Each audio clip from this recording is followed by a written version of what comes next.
থাইল্যান্ডের চান্তাপুরি প্রদেশে ফ্লিও উপজেলা ও ল্যামসিং জেলার নামতক ফ্লিও জাতীয় উদ্যানের ঘন অরণ্যের ভেতরে লুকিয়ে আছে অপূর্ব এক জলপ্রপাত নামতক ফ্লিও।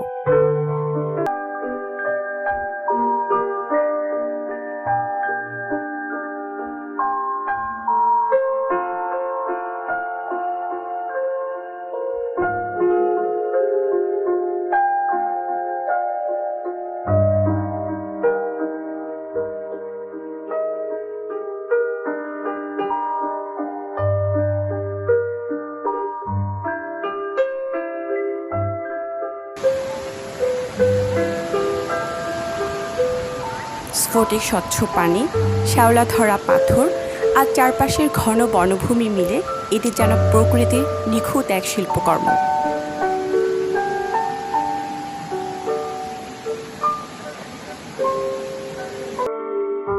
তবে নামতক ফ্লিও শুধু তার সৌন্দর্যের জন্যই বিখ্যাত নয়, এটি থাইল্যান্ডের রাজকীয় ইতিহাসেরও এক নীরব সাক্ষী।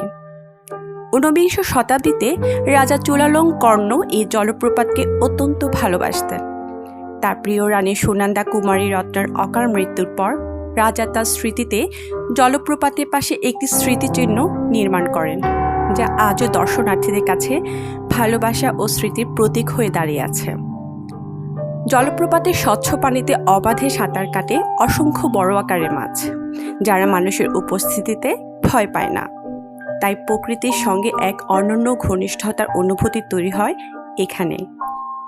যারা কোলাহল থেকে দূরে কিছুটা নির্মল প্রকৃতি, ইতিহাস আর প্রশান্তির খোঁজ করেন, তাদের জন্য নামতক ফ্লিও শুধু একটি ভ্রমণস্থল নয়, এটি এক অনুভূতির নাম।